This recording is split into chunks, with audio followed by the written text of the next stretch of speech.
तो चलिए आज एक सफर पर निकलते हैं क्वांटम कंप्यूटिंग की दुनिया में।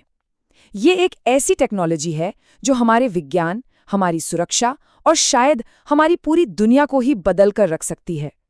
ये बात सुनते ही अंदाजा हो जाता है कि दांव पर क्या लगा है। ये सिर्फ कोई थ्योरी नहीं है, बल्कि एक ऐसी टेक्नोलॉजी है जिसमें हमारे पूरे डिजिटल वर्ल्ड की बुनियाद को हिला देने का दम है। और यही वो सवाल है जो आज के सफर की वजह है। मतलब आखिर कोई कंप्यूटर इतना इतना पावरफुल कैसे हो सकता है? इसका जवाब छिपा है क्वांटम मैकेनिक्स की उस अजीब और कमाल की दुनिया में, जो हमारी रोज की सोच से बिल्कुल अलग है। तो इस पहेली को समझने के लिए हमारा सफर कुछ ऐसा रहेगा। पहले देखेंगे कि आज के कंप्यूटर्स की हदें क्या हैं। फिर क्यूबिट के जादू को समझेंगे। इसके बाद क्वांटम की सुपर पावर्स को जानेंगे और देखेंगे कि कैसे कुछ खास एल्गोरिदम इस पावर का इस्तेमाल करते हैं। और आखिर में बात करेंगे कि क्वांटम फ्यूचर बनाने में क्या-क्या मुश्किलें आ रही हैं। देखिए, क्वांटम रेवोल्यूशन को समझने से पहले ये जानना जरूरी है कि हम आज कहाँ खड़े हैं और हम किस दुनिया को पीछे छोड़ने जा रहे हैं। हाँ, आज के जो हमारे कंप्यूटर्स हैं वो बहुत पावरफुल हैं, इसमें कोई शक नहीं। लेकिन उनकी भी अपनी एक लिमिट है, एक दीवार है जिसे वो पार नहीं कर सकते। जरा सोचिए, एक ऐसी प्रॉब्लम जिसे सॉल्व करने में किसी कंप्यूटर को यूनिवर्स की उम्र से भी ज्यादा वक्त लग जाए। बस यही वो दीवार है जहां आकर हमारे क्लासिकल कंप्यूटर रुक जाते हैं। कुछ खास तरह की प्रॉब्लम्स के लिए वो बस तेज नहीं हैं। और यहीं पर जरूरत पड़ती है एक बिल्कुल नए नजरिए की, एक नए तरह के कंप्यूटर की। तो सवाल ये है कि इस दीवार को तोड़ा कैसे जाए? और इसका जवाब शुरू होता है क्यूबिट से। क्यूबिट जो क्वांटम कंप्यूटर का दिल है, उसकी सबसे बुनियादी ईंट। और सच कहूं तो यही वो चीज है जो खेल के सारे नियम ही बदल देती है। इसे ऐसे समझिए, जो हमारा क्लासिकल बिट होता है वो एक नॉर्मल लाइट स्विच जैसा है। या तो ऑन है मतलब 1, या फिर ऑफ है मतलब 0, बस। लेकिन एक क्यूबिट वो एक डिमर स्विच जैसा है। वो पूरी तरह ऑन भी हो सकता है, पूरी तरह ऑफ भी, या फिर बीच में कहीं भी। मतलब एक ही वक्त में ऑन और ऑफ दोनों का एक मिक्सचर। और बस यही एक खूबी सब कुछ बदल कर रख देती है। इस कमाल की खूबी का एक नाम है सुपरपोजिशन। इसका मतलब है कि जब तक आप क्यूबिट को देखते नहीं हैं या उसे मापते नहीं हैं, तब तक वो 0 और 1 दोनों स्टेट्स में एक साथ मौजूद रहता है। जैसे हवा में घूमता हुआ एक सिक्का जो गिरने से पहले तक हेड और टेल दोनों हैं।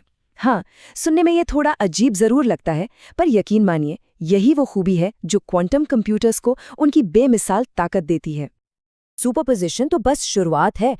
इसके साथ 2 और कमाल की चीजें होती हैं, क्वांटम की असली सुपर पावर्स। और यही मिलकर क्वांटम कंप्यूटर को वो बनाते हैं जो वो है। तो सुपरपोजिशन की वजह से होता क्या है?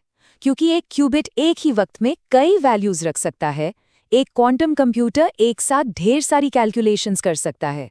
सोचिए, जहां एक क्लासिकल कंप्यूटर को हर रास्ते पर एक-एक करके जाना पड़ता, वहीं एक क्वांटम कंप्यूटर मानो एक ही बार में सारे रास्ते देख लेता है।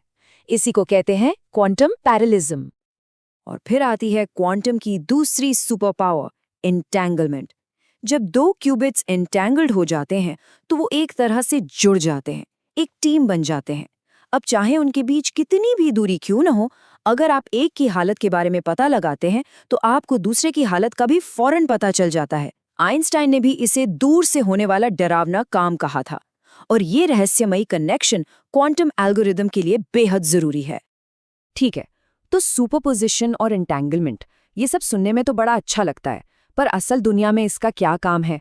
तो चलिए अब थ्योरी से हटकर जरा प्रैक्टिकल पर आते हैं और देखते हैं कुछ ऐसे किलर ऐप्स या एल्गोरिदम्स जो इस पावर का सही इस्तेमाल करते हैं। और ये टेबल ये सब कुछ साफ कर देती है। देखिए, एक बहुत बड़े नंबर के फैक्टर्स निकालना, एक क्लासिकल कंप्यूटर को इसमें अरबों साल लग सकते हैं। लेकिन एक क्वांटम कंप्यूटर शायद कुछ घंटे या कुछ दिन। ये सिर्फ रफ्तार में थोड़ा सा फर्क नहीं है, ये तो कंप्यूटिंग का एक बिल्कुल ही अलग लेवल है। और इस जबरदस्त स्पीड के पीछे है शोर का एल्गोरिदम। यही वो एल्गोरिदम है जो आज के हमारे डिजिटल वर्ल्ड की सिक्योरिटी के लिए सबसे बड़ा खतरा माना जाता है। क्यों? क्योंकि हमारा पूरा ऑनलाइन एन्क्रिप्शन सिस्टम इसी बात पर टिका है कि बड़े नंबर्स के फैक्टर्स निकालना क्लासिकल कंप्यूटर के लिए नामुमकिन जैसा है। और शोर का एल्गोरिदम इसी बुनियाद को ही तोड़ देता है। तो ये काम कैसे करता है? पहला कदम है सुपरपोजिशन का इस्तेमाल करके सारे मुमकिन जवाबों को एक साथ तैयार करना। फिर एक बहुत ही स्मार्ट तरीके से ये सिस्टम गलत जवाबों को एक दूसरे से कैंसिल करवा देता है और सिर्फ सही जवाब ही बचता है। ये कुछ ऐसा है मानो आप एक बड़ी भूल भुलैया में एक साथ सारे रास्ते आजमाते हैं और गलत रास्ते खुद ब खुद मिटते जाते हैं। शोर के एल्गोरिदम के अलावा एक और जबरदस्त टूल है ग्रोवर का एल्गोरिदम। इसका काम है बिना किसी तरतीब वाले बहुत बड़े डेटा में से कुछ ढूंढना, जैसे एक ऐसी फोन बुक जिसमें लाखों नाम बिना किसी ऑर्डर के लिखे हों। ये इस काम को बहुत ज्यादा तेज कर देता है और जब आपको करोड़ों चीजों में से एक चीज ढूंढनी हो तो जो काम दिनों में होता था वो मिनटों में हो सकता है। तो ये सब सुनने में तो बहुत कमाल का लगता है ना, एक ऐसी मशीन जो सब कुछ बदल देगी।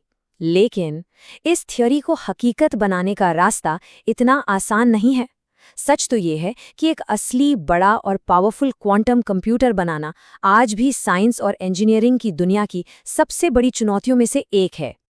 वैसे हमने सफर काफी लंबा तय किया है। 80 के दशक में सिर्फ एक आइडिया से शुरुआत हुई, फिर 2001 में पहली बार एक क्वांटम कंप्यूटर से 15 के फैक्टर्स निकाले और 2019 में तो गूगल ने क्वांटम सुप्रीमेसी का दावा भी कर दिया, एक ऐसा काम करके जो दुनिया के सबसे तेज सुपरकंप्यूटर के लिए भी नामुमकिन था। तो तरक्की हो रही है और वो भी बहुत तेजी से। लेकिन जैसा मैंने कहा, मुश्किलें भी कम नहीं हैं। सबसे बड़ी चुनौती है क्यूबिट्स को स्टेबल रखना। ये बहुत ही नाजुक होते हैं। जरा सी भी गर्मी या वाइब्रेशन से इनमें गड़बड़ी आ जाती है, जिससे कैलकुलेशंस में गलतियां हो जाती हैं। तो इन गलतियों को सुधारना और सिस्टम को दर्जनों क्यूबिट से बढ़ाकर हजारों या लाखों तक ले जाना, यही वो चुनौतियां हैं जिन पर आज दुनिया भर के साइंटिस्ट काम कर रहे हैं। तो आखिर में सवाल यही बचता है, हमने क्वांटम दुनिया के इन अजीब नियमों का इस्तेमाल करके एक बिल्कुल नए तरह का कंप्यूटर तो डिज़ाइन कर लिया है, पर जब हम इसे बड़े पैमाने पर बनाने में कामयाब हो जाएंगे तो हम कौन सी बड़ी बड़ी समस्याएं सुलझाएंगे? नई दवाइयाँ और नए मटेरियल बनाना, या फिर ऐसी समस्याओं को सुलझाना जिनके बारे में आज हम सोच भी नहीं सकते?